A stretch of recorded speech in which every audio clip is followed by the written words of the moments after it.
This is Your Anxiety Toolkit, episode number 226.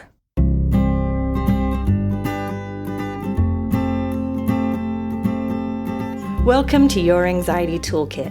I'm your host, Kimberly Quinlan. This podcast is fueled by three main goals. The first goal is to provide you with some extra tools to help you manage your anxiety. Second goal, to inspire you. Anxiety doesn't get to decide how you live your life. And number three, and I leave the best for last, is to provide you with one big, fat virtual hug. Because experiencing anxiety ain't easy. If that sounds good to you, let's go.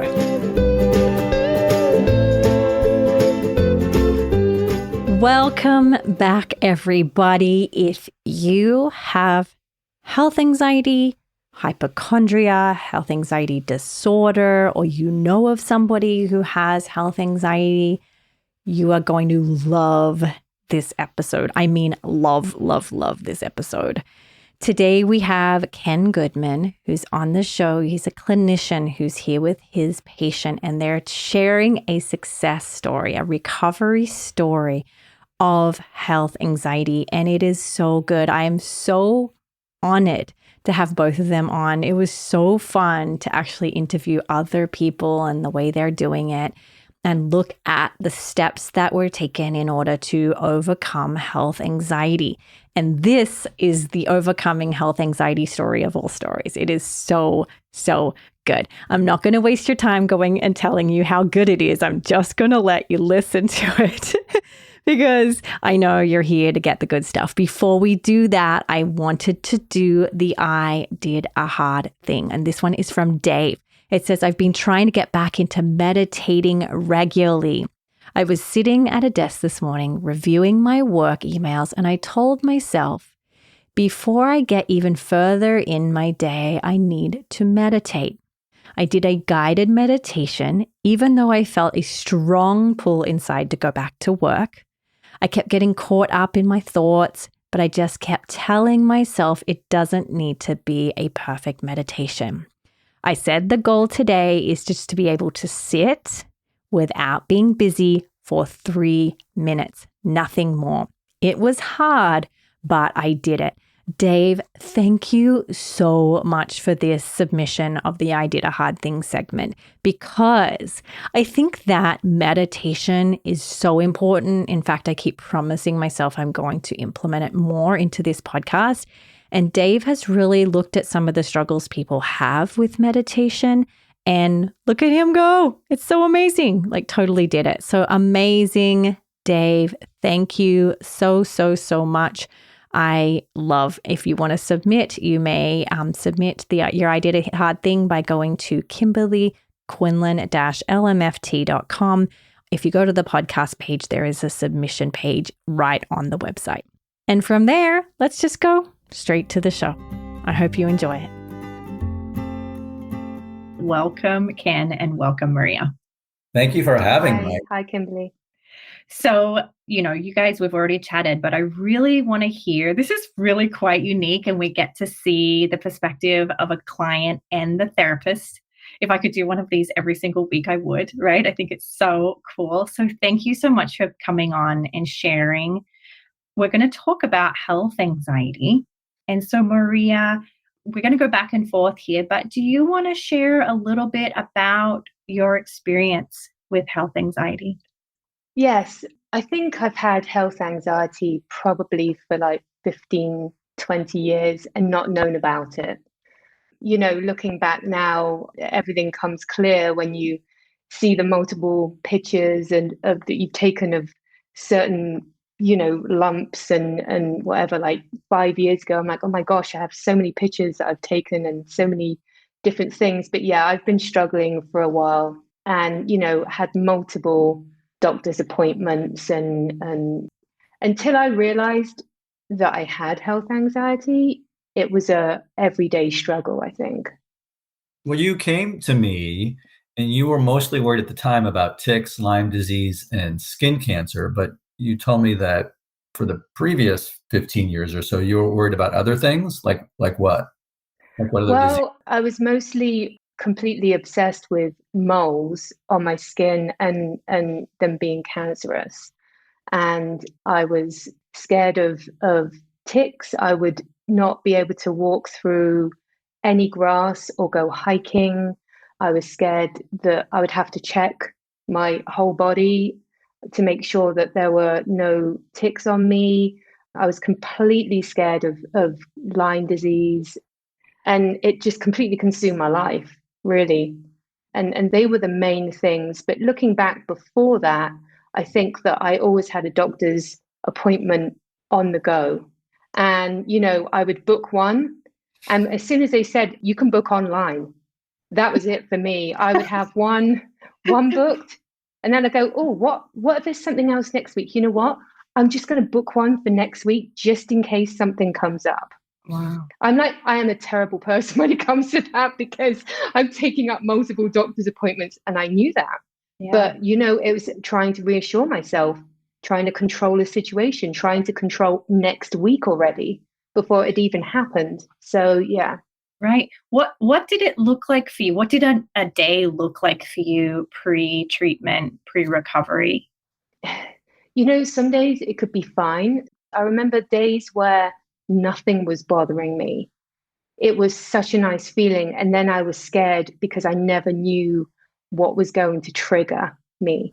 And it could be anything at any time. And I think that was the, not knowing. And then as soon as I would latch onto something, out would come the phone. I'd start Googling over and over again, hours of Googling, and then checking. And then, it was just an ongoing. And then my whole day, I was in my head my whole day, just what if, asking questions, going back to Google, trying to find that reassurance that, of course, never happens. Yeah, you tell me that you would take pictures of your moles and then compare them with the cancerous moles online, and right, do those types.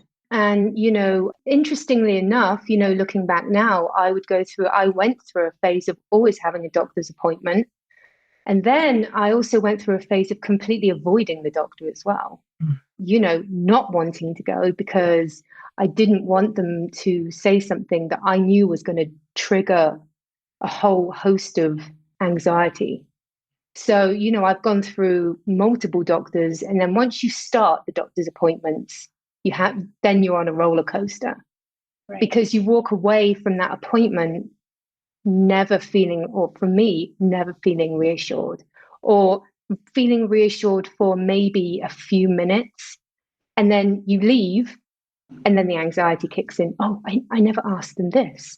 Or, oh my gosh, well, what did that mean? And then the what ifs start again, and you're back to square one. So then you go, oh, I didn't trust what they said. I'm going to book another appointment. And this doctor is going to be the doctor that reassures me. Right. Or sometimes a lot of clients will say to me, like, the doctor made a face. And what did that face mean? They made a look, and it was just for a second, but were they questioning their own diagnosis and so forth? And I think that is really common as well. Well, the doctor will say anything, and it could be something very simple, like, okay, you're all good, I'll see you in 6 months. And the person will leave thinking, well, why would he want me to come back in 6 months if nothing was wrong? And well, that's interesting that you would say that, because I think probably at my lowest point, I was keeping notes about my thought process and what I was feeling when I was actually going to the doctors or waiting for the results. And actually, I thought it might, if I have a few minutes to read what I actually was going through in real time, it's probably very relatable. But I would love that. I had gone to basically a doctor's appointment, an annual one, where I knew I was going to have blood tests. And they're the worst for me, because the anticipation of getting the results is just almost worse than getting the results. Even though, Did you write this before we met? No, while I was seeing you, Ken. In the beginning? Yeah, somewhere? When you'd asked me to write down everything and write down what I was feeling, what I was thinking, and then read it back to myself. And this is what I had had written down actually when I was going through the doctor's appointment and waiting, or had just gotten the results. Got it. So, I'd love it if you would share. I would be so grateful. So my blood results came back today. I felt very nervous about opening them. The doctor wrote a note at the top. Your blood results are mostly normal. Your cholesterol is slightly high, but no need for medication, and carry on with exercise and healthy eating. Mostly? What does that mean, mostly? I need to look at all the numbers and make sure that everything is in the normal range. Okay, they're all in the normal range except for my cholesterol. But why did she write mostly? Is there something else that she's not telling me? I need reassurance. I'm driving down to the doctor's right now. I can't wait the whole weekend. I go into the doctor's office and ask them, is there a doctor able to explain to me my results? The receptionist said, no, you'll have to make another appointment. I explained to her, you don't understand. I just need somebody to tell me that everything is normal. Finally, this nice lady saw the anxiety on my face, calls the doctor over to look at the labs. The receptionist shows the doctor the one lab panel, and he says, everything's completely normal. Nothing was flagged. Everything is completely fine. I thank him so much for looking and walk away. As soon as I get outside, I realize I didn't ask him to look at all the lab panels. What if she meant mostly normal on the other lab panels that I didn't show him? When I get home, I look over each one multiple times and make sure that each one is in the exact number range. After looking over them 4 or 5 times and seeing that each one is in the number range, except for my cholesterol, I still feel like I need to have her explain to me why she wrote the word mostly. The crazy thing is, I'm not concerned about the high cholesterol. I can control that. I don't know what she meant by the word mostly. I'm going to send her a message and I'm going to ask her to clarify. I have to believe that she would tell me if something was wrong. I wish there was an off button in my head to stop me worrying about this. I remember this now. And this was sort of in the middle. Yeah. Maria was really avoiding going to the doctor, and she had overdue with some physical exams. And so we really worked hard for her to stop avoiding that. And she got to the point where she felt good enough about going to the doctor. And she really, I think I remember her not having any anticipatory anxiety, handling the doctor very well, handling post doctor very well, until she got the email and focused on the word mostly. And that sent her spiraling out of control. But the interesting thing about that whole experience was that we processed it afterwards, and that whole experience motivated her to try even harder. And then she took even bigger strides forward. And within a couple of months, she was really doing so much better. And I think it's been over a year now since that, and continues to do really well. Yeah, thank you so much for sharing that. I actually was jerking up, tears were starting to come, because I was thinking, I totally get that experience. And I think so. I'm so grateful you shared it, because I think so many people do. Yeah. And, there's always, or you go into the doctor's appointment, they tell you everything. And because your adrenaline is absolutely pumping, you forget everything. Mm-hmm. And then you come out and you go, oh my gosh, I can't remember anything. Then the anxiety kicks in and tells you what the anxiety is, oh no, that must have been bad. That must have been. Right. So that was that whoosh of adrenaline that just sort of takes over is so powerful. You can forget any common sense or any therapeutic strategies or tools that you might have learned, because now you just get preoccupied with one word. Yeah. The uncertainty of that word.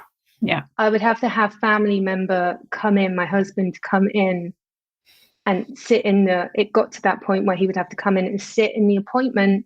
So then after the appointment, I could have him retell me what was said, because I knew as soon as the adrenaline kicked in, I would not be able to remember anything.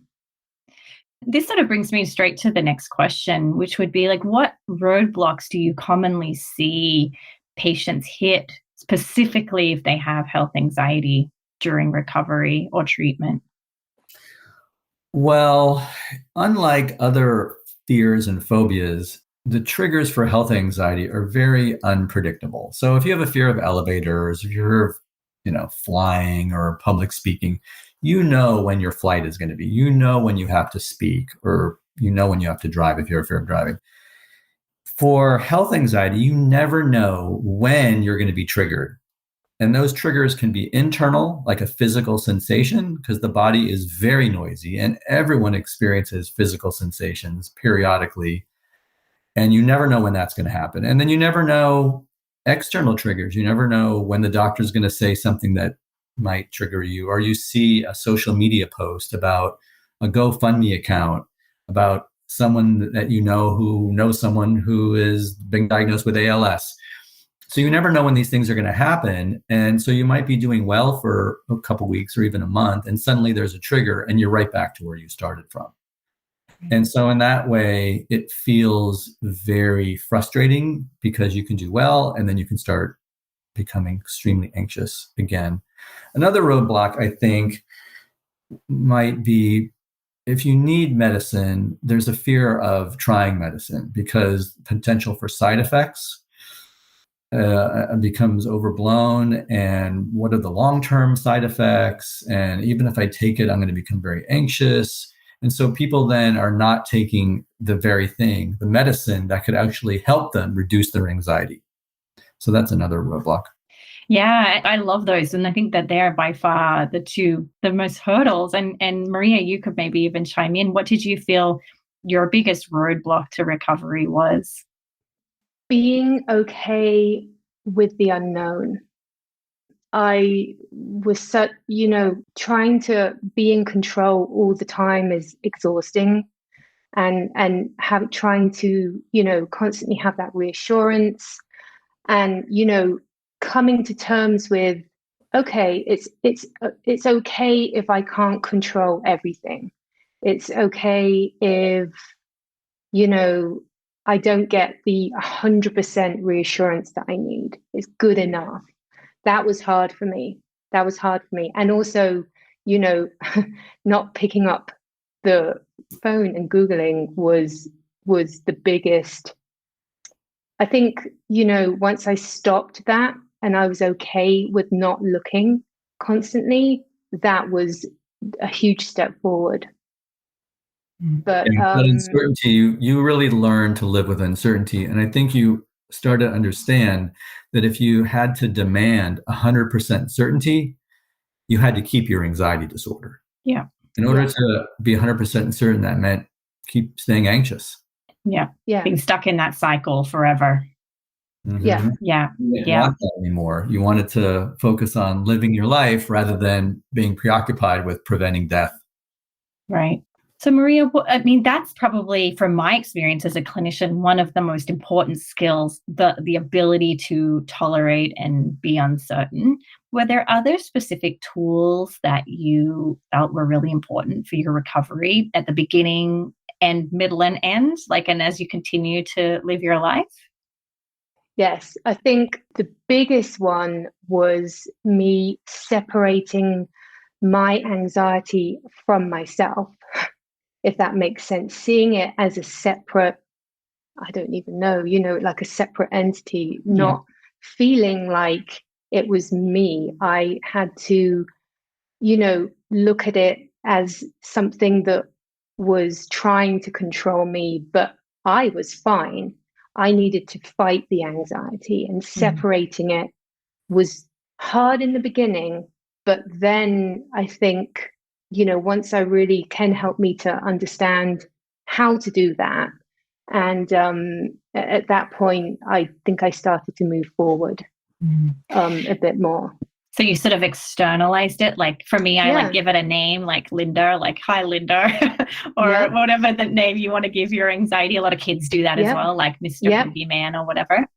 Yeah, it sat on my shoulder and tried to get in my head. And every time, and in the beginning, I would be, brushing it off my shoulder constantly. Like literally, I must have looked crazy because I was brushing anxiety off my shoulder every 10 minutes, with another what if this, what if that. And, I think I had to retrain my brain. Right. I had to just start not believing and being distracted, constantly by the what if you do this or what if that, or, and I had to say no. Yeah, I treat a lot of health anxiety. I have a lot of health anxiety groups, and I do notice that the patients that can externalize their anxiety and personify it do way better than the people who have trouble with it. And so whether it's a child or a teenager or an adult, I am having them externalize their anxiety. And I go into that not only in my groups, but in the audio program I created called the Anxiety Solution Series. It is all about how to do that. And it makes things so much easier. If now you're not fighting with yourself, there's no internal struggle anymore, because now you're just competing against an opponent who's outside of you. It makes things easier. Right. Yeah. Yeah. And sometimes it's just when that voice is there and you believe it to be you, it can make you feel a little crazy. But when you can externalize it, it separates you from that feeling of going crazy as well. I felt so much better as soon as I did that, because I felt, okay, I think I can fight this. I think that, this isn't me. Like, this isn't, I'm not going crazy. This is something that and I started to not believe. And the more, and it was long, but it was retraining my brain. And, I would question the what ifs, and it didn't make sense to me anymore. I was like, or I would write it down and then I would read it back to myself. And I'd be like, that's ridiculous what I just thought, And the other tool, which was hugely helpful, was breathing, learning how to breathe properly and calm myself down. I mean, yeah, there's lots of different types of breathing out there. And so I teach a specific type of breathing. I call it 3x3 relaxation breathing, which is also in the Anxiety Solution series. And it really goes over into detail, a very simple way to breathe that you can do it anywhere. You can do it in a waiting room full of people because it's very subtle. It's not something where you're taking a big breath and people are looking at you. It's very, very subtle. You can do it anywhere. And Ken, just so that I understand, so what, and also Maria, like, how does that help for someone who has struggled with breathing or is afraid of like meditation and they've had a bad experience? How does the breathing specifically help, even like you're saying in a doctor's appointment office? I've done it actually in multiple doctor's appointments where I've had that feeling of, I've got to get out of here now. It's that feeling of, no, like right now I need to leave. And before I started, I would leave. And now, I realize, no, I'm not. I'm going to sit and I'm going to breathe. And no one notices. No one can see it. And you can breathe and it really does calm me down. And especially, in the past, I've had panic attacks and feeling like I can't breathe myself. And you start to realize that you can control it and it does relax you. It really helps me a lot. I do it all the time. It's like a distress tolerance tool then, would you say? It's something that I can carry around with me all the time because everyone needs to breathe. Yeah. I always say that your breath is free, right? It's a free tool. You can take it anywhere. Yeah. It's perfect. Yeah. So, it's something that I can do for myself. I can rely on my breathing. And now knowing, after Ken teaching me really how to do it properly, it's just invaluable. It really is. And empowering in a way. Now, when I feel like I can't be somewhere, and in fact, just not so long ago, I was in a doctor's, appointment, not for myself, but I was sat there and it was really high up and there was lots of windows around. And of course, I don't like being in heights either. And I felt I have to get out. And no, I'm not going to do it. I'm not going to do it. I sat there. I did my breathing. I actually put my earphones in and started listening to Ken's anxiety solutions and listened and took my mind off of it. and I was fine, and I didn't leave. And actually, I walked away feeling empowered afterwards. So, it's huge. It's really helpful. Yeah, you just said a couple of very important things. You made a decision not to flee. So you decided right there, I'm not going anywhere. So I'm going to stay here. I'm going to tolerate that discomfort, but I'm going to focus on something else. I'm going to focus on my breathing. I'm going to listen to the anxiety solution series. And then by doing that, I'm assuming your anxiety either was contained, it stayed the same, or maybe it was reduced. Yeah? Yeah, it was reduced. It stayed the same, and then it started to reduce. And then actually by the end, I was like, I'm fine. Nothing is going to happen. So it was great. And, I want to say actually one more thing that really, really helped me. And it was actually a turning point, was that I was in another appointment, and, the doctor came in and told me I was fine. And it was actually like an appointment where they had called me back medically. So it was a different scenario. It wasn't me creating something in my head. But anyway, there was a lot of anticipation beforehand. And he came in and he said, "You're fine. Go live your life." And, I walked away and I went home.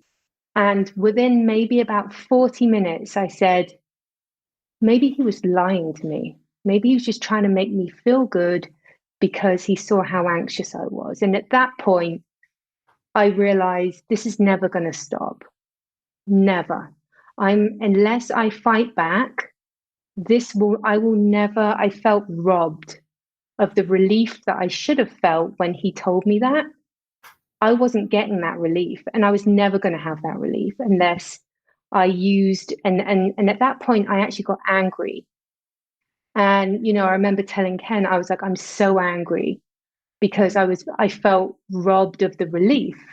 And at that point, I think I then kicked up my my practicing of everything, tenfold. And that was a turning point for me. Yeah, that anger really helped you. And, anxiety is a very, very powerful emotion. But if you can access or manufacture a different emotion, a competing emotion, and anger is just one of them, you can often mitigate the anxiety. You can push through it.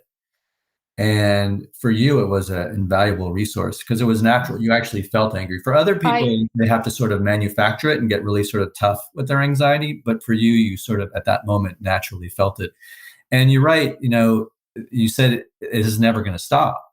And, physical sensations, the body is noisy. People will have, the rest of their life, you're going to have a noisy body. So that will never stop. It's your reaction and your response to those physical sensations that is key. And you learn how to respond in a much more healthy way to whenever you got any sort of trigger, external or internal.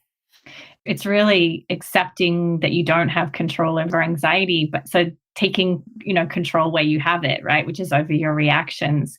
And I agree. I've had many clients who needed to kind of hit rock bottom a certain amount of time and see it play out and see that the compulsions didn't work, to be like, all right, I have to do something different. Like, this is never going to end. And I think that insight too can be a real motivator for treatment of like, I can't get the relief. It doesn't end up lasting. And I deserve that like everybody else. Right. Yeah. Right. Yeah.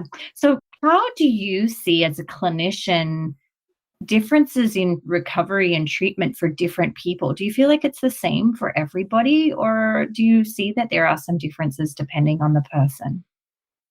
Well, when I treat people with health anxiety, although they're specific, the content of their specific fears might be different. Some might worry more about their heart. Some might worry more about shaking that they experience and worry about ALS. The treatment is basically the same, which is why I can treat them in classes or groups, because it's basically the same. There are some variations. Some people are more worried about things, where other people feel more physical sensations, and I may have to tailor that a bit. So some people their problems are more the physical sensations that they feel, and they can't tolerate those physical sensations. And other people, it's more mental. They're just constantly worried about things. But in general, they can be treated very similarly. It's learning how to tolerate both the uncertainty and the discomfort and the distress they feel. Right. And I'll add, I think the only thing that I notice as a difference is some people have a lot of insight about their disorder and some don't, right? Some are really able to identify like, this is totally Linda, like my anxiety or whatever you want to name your anxiety. This is my anxiety doing this. Whereas some people I've experienced as a clinician, every single time it is cancer in their mind and they have a really hard time believing anything else. Like you said, they feel it to be true. Do you agree with that, or have you had a different experience? Completely. Yeah. Some people will come to me and they know it's probably anxiety, but they're not sure. And some people, like, they are thoroughly convinced that they have that disease or that disorder. And even after months and months of, and oftentimes the content changes. So I have patients who, when I first start seeing them, they might be afraid of cancer. And then 2 months later, it's their heart. And then a couple months later after that, it's something else. And there's always something that can come up. Yeah. And they're always believing it's something medical. And of course, they go back to, well, what if this time it is? What if this time it is cancer? And that's where they get caught in the trap. Yeah. So for them, it's answering that question. For Maria, it was the word mostly that she became fixated. Yeah. Yeah. It's easy to get lured in and take the bait. It's like, what happens to a fish that takes the bait? Now they're struggling. So now once you take the bait, you're struggling. Right. And I would say, I mean, I'll personally explain, like, I have a lot of my listeners know this, but I'll share with you guys, I have a lesion on the back of my brain that I know is there. And I have an MRI every 6 months. And I have a lot of clients who have a medical illness and they have health anxiety. And it's really managing, following the doctor's protocol, but not doing anything above and beyond that, right? Because it's so easy to be like, well, maybe I'll just schedule it a little earlier because it is there and I really should be keeping an eye on it. And that has been an interesting process for me with a medical illness to sort of tweak the treatment there as well. Oh, it makes yes, absolutely. I have a patient right now and she has a legitimate heart issue that is not dangerous. They've had many, many tests, but all of a sudden her heart will just start racing really fast, just out of the blue. Yeah. And it happens randomly and seems like stress exacerbates the frequency of it. But it's not just irritating for her. It was scary because every time she would experience it, she thought, maybe this is it. I'm having a heart attack. But she really had to learn to tolerate that discomfort, that it was going to happen sometimes. And that was okay. Yeah. Like, it happens and you just have to learn to live with it. Right. So, Maria, this is like the question I'm most excited about asking you. Tell me now what a doctor's appointment looks like for you. It looks a lot better. I'm so happy. I can actually pick up the phone and book an appointment now without avoiding it. I just practice. I practice everything that I've learned. I'm not going to lie. It's the anticipation, maybe a couple of days before is still there. However, it's really not as bad as it was before. I mean, before I would be, a complete mess before I even walked into the doctor's office. Now, I can walk in and I'm doing my breathing and, I'm not asking multiple questions.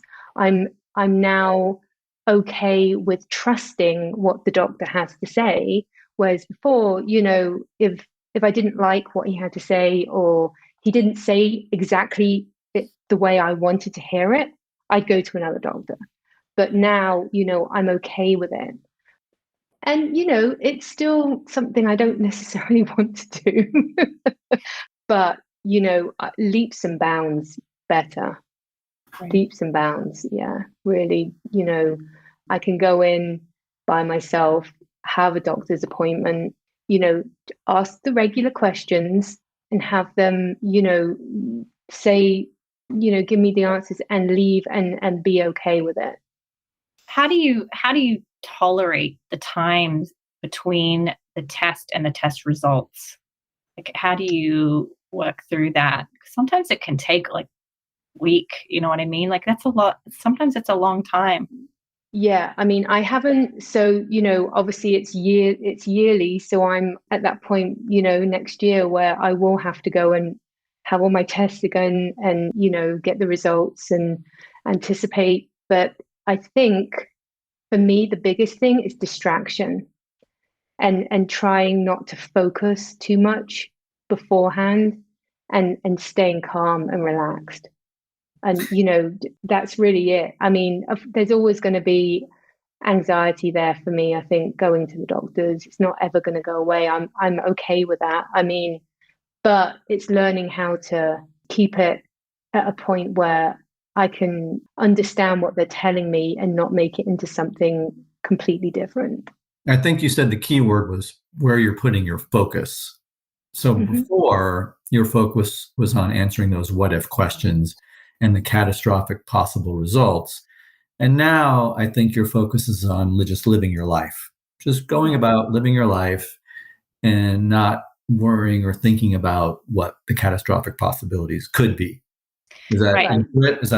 Would you say accurate? Yeah, because if you start going down that road of what if, you're already entering that zone, which it is just you're never going to get the answer that you want. And it's hard because sometimes, I would say to myself, I'm going to logically think this out, and I would pretend. I mean, I even mentioned to Ken, no, I'm logically thinking this out, This is what anyone would do. I'm sat there and I'm working it out in my head. And he said, you've already engaged. Yeah. You've already engaged with the anxiety. Have I? And he said, yeah, by working it out in your head, you're engaging with the anxiety. And that was kind of a breakthrough as well. Because I thought to myself afterwards, I am. I'm already like wrapped up in my head, logically thinking that I'm, not engaging, but I'm completely engaging. Right. So that was an interesting kind of turning point as well, I think. Amazing. You've come a long, long, long way. I'm so happy to hear that. Is there anything before we wrap up, is there anything that you feel people need to know or some major points that you want to give or one key thing that they should know if they have health anxiety?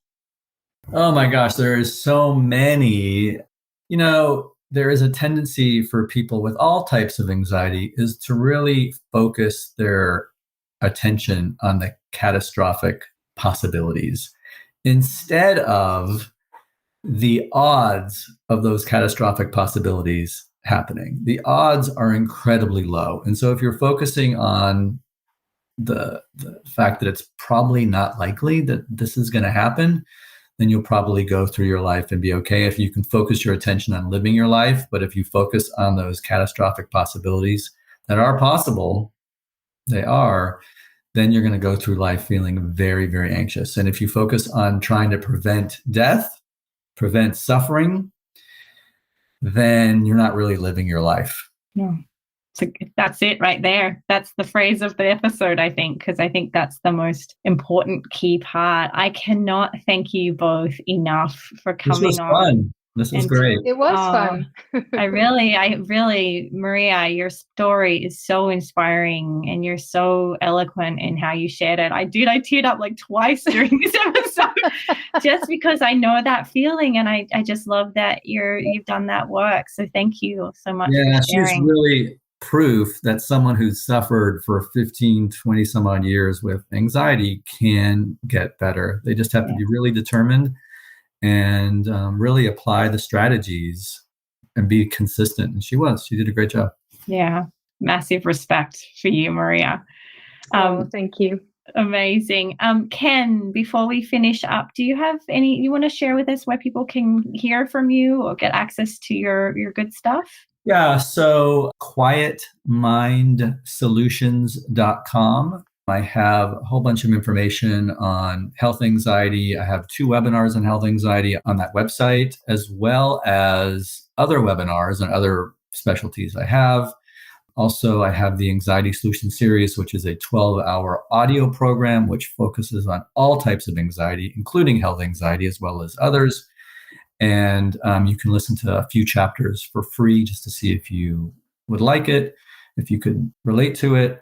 And there's other programs, other articles and videos that I produced. I have a coloring self-help book, which is basically a self-help for people with anxiety, but every chapter has a coloring illustration where you color, and the coloring illustration actually talks, it's basically a representation of what you learn in that chapter. It strengthens what you learn in that chapter.